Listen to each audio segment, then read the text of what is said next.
How many of you have heard of Singularity University? Okay, good. The video is going to be helpful then.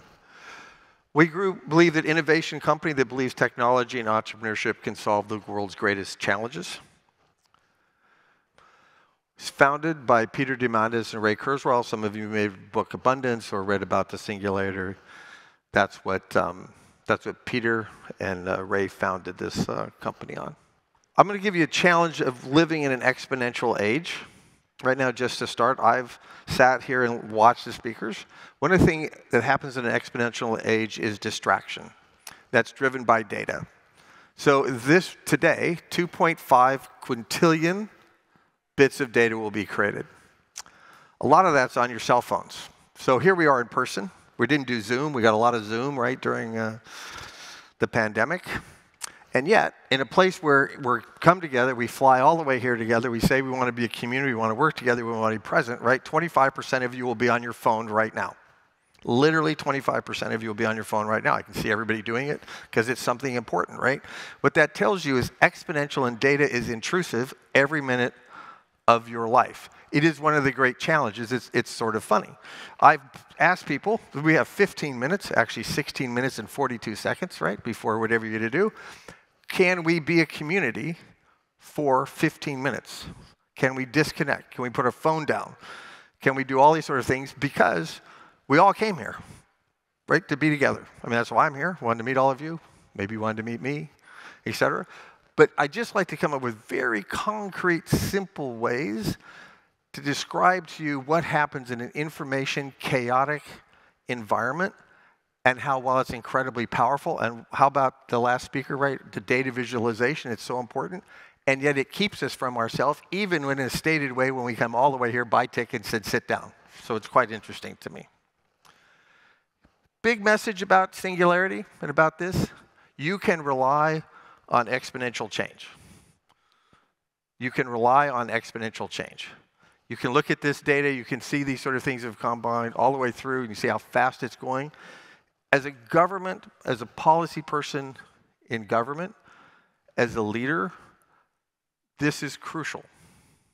Not only can you rely on it, you can maybe even be afraid of it. Or you can use it to your advantage.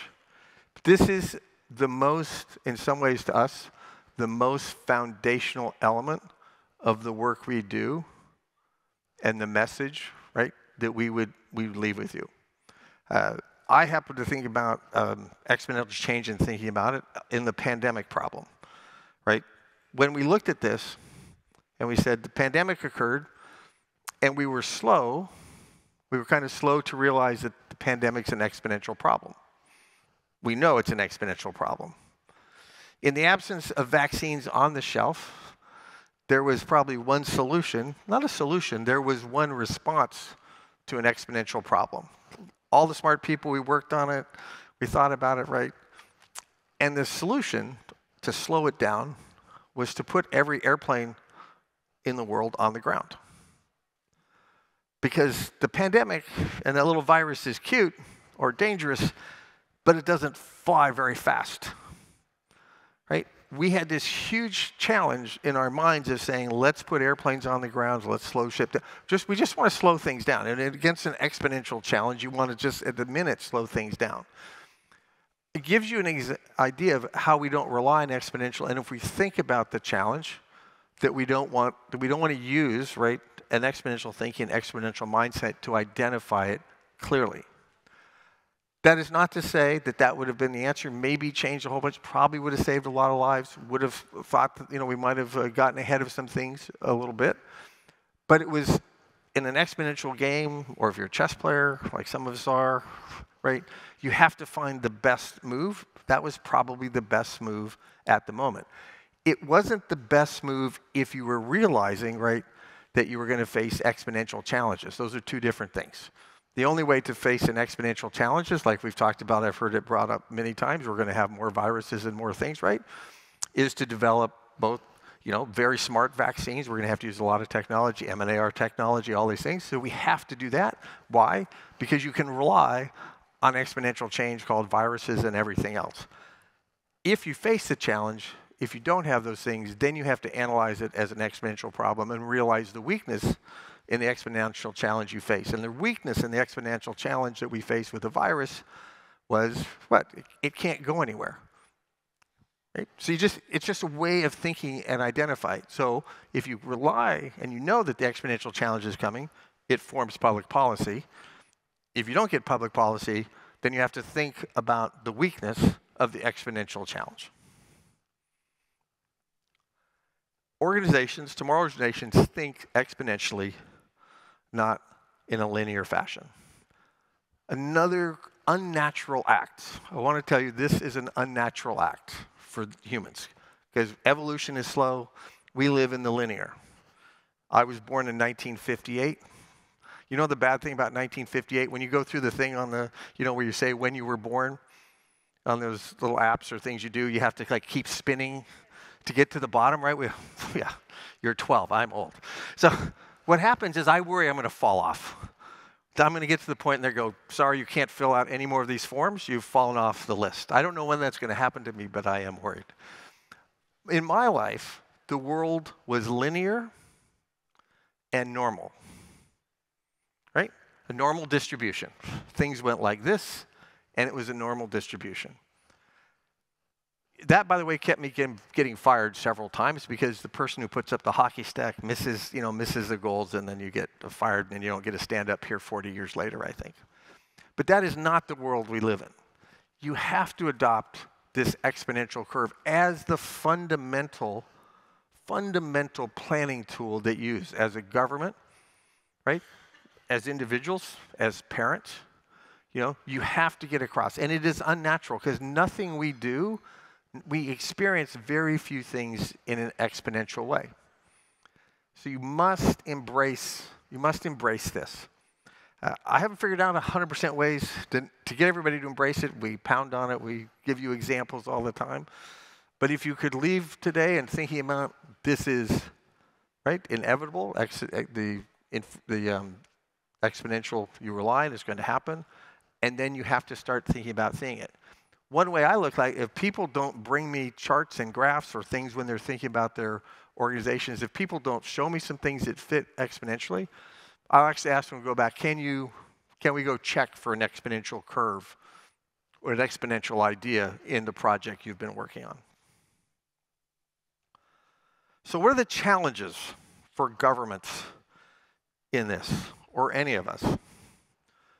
So we'll play with this. So 6 core challenges you can think about: economy, healthcare, education, climate, which includes energy, safety, and trust, right? In a world of exponential change, everything seems a little scary, a little chaotic, and a little unnerving.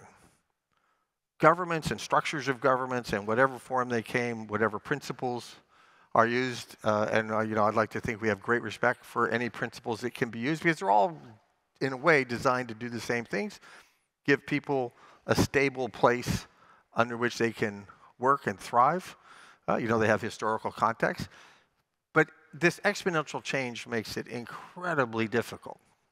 So in the economy, and I think we heard 2 speakers ago, in fact, talking about people want to keep the brakes on. 1960s were great. We love the 50s. You have the United States. Well, no kidding. We came out of World War II. Everybody else had a lot of trouble. We had sat on our side of the island and sort of produced a lot of things, but nobody had bombed us or done anything like this. Well, of course, the 60s looked pretty good when you come out of 1945, and that's your relative playing field. But this change and disruption now means that thinking about the economy is very difficult. What is that? What's the key word probably to think about the economy in that environment? Is agility. And thinking in terms of decision rules, not prediction. So agility and decision rules against certain goals and ideas will be a very important way of dealing with the challenge of your economy. What are some innovation challenges that we happen when you're in the government? Reaction. I don't know if proaction is a word, it's one we use, but who knows, it might make it. But you need to not be reactive. It goes back to just this simple idea. We're looking at exponential change. We know it's coming. We know it's happening. We experience it. How do we look ahead and think through that. Reaction in an exponential environment is not good. It's actually not a bad strategy in a more linear environment, right? Because then the first movers or the first people to make mistakes, maybe they lose money or something happens, and you can regroup, look at those learnings without having expended resources, and therefore go forward, on that basis. That is not a good strategy in the exponential world. The value of learning quickly is quickly resorted because you get ahead of that curve, and at the end, right, even if it looks close and you're both on that curve, you end up, by the shape of that curve, right, you end up most market share, most good health quickly by moving forward. I want to talk about another one down here on innovation challenges. The tyranny of voting. Our phones, which we're not using right now. By the way, if we took a test, we can't help ourselves. I mean, I almost want to do this, right? I'm like, you're so nice, but I want to know what happened. My daughter could have, said something to me. I could share it with you. But this thing, we have still not figured out. Right? We do not know when you have data at our fingertips and we can vote, what that means. We like voting. We all like to vote. But this tyranny of voting, is it 51% for, how this sort of comes together, complex voting systems, you don't like candidate A, you get a vote for 3, and we rotate all their things. We haven't figured out, how the tyranny of voting. It's been written about for a long time in academic writing and in political theory writing, but it's actually on us now. And we know the problem of voting, right? That we can see it in the United States, is that you can be distracted by current emotion and current noise and inaccurate data, right? To manipulate results, which we would know with, good thought and good data that aren't correct. I'm not going to go all of these. Obviously, climate, we know these things. We have lots of solutions coming. So how does a government work? You need to be purpose-driven. I think the UAE and other countries here in the Middle East I'm particularly excited about are seeing very clear purpose. You have to embrace innovation. The last speaker said that very well. You have to lean into this. If you're doing this, things are not going to go well. And you have to empower your people. And we see good examples of that in the world, around this region again, I think with some really fine leadership, right? Where people are saying, we need everybody working on this. So this is why. You have to start with why all the time. I'm building my country, I'm freeing my people, I'm curing, a bad disease for children. You have to have why. Why is that important? Because what it does, right, it gives you this sense of purpose. And purpose sees through chaos, sees through dramatic change, sees through distraction, right? We know that. What's a great example of that? A family is actually a great example of purpose. I have children. I know, fundamental purpose. I want my children to do well. Along the way, right, I ask them to do dishes. They do important things, right, very important things. If they make a mistake on dishes, I do not say to them, that's it, I'm done with you. You're worthless, you can't do the dishes, right? Our goal as a family was not to be the best dishwashing family in history. We can get our dishes done in 4 minutes and 30 seconds. They get away perfectly clean and all that sort of thing. It's an important lesson, right? We could talk about the trends of our dishwashing capabilities, and with my children, some of my children are better, but it's not the why. It's just the lesson. It's just something we do to get by. So I want you to feel how important that sense of purpose is in an exponential changing world, and in a world where there's a lot of chaos and a lot of disruption, because we know where we're going. If we just had an experience of that last night, talking to someone, a colleague of mine in the audience, and I said over and over, can you just tell me the one thing we're trying to do here? I know you have 67 slides, but what's the one thing? That's the why. You have to empower your organization and your people, right? You have to give them that are so excited about innovation that you look for it all the time. One of the best techniques to do this in a government or a company is don't be confused by the people who are running the largest department or making the most money as being necessarily the people who are going to think about innovation for you. They're delivering, right? If I'm running a big business right now, or a big department, health or human welfare or the energy world, I'm busy.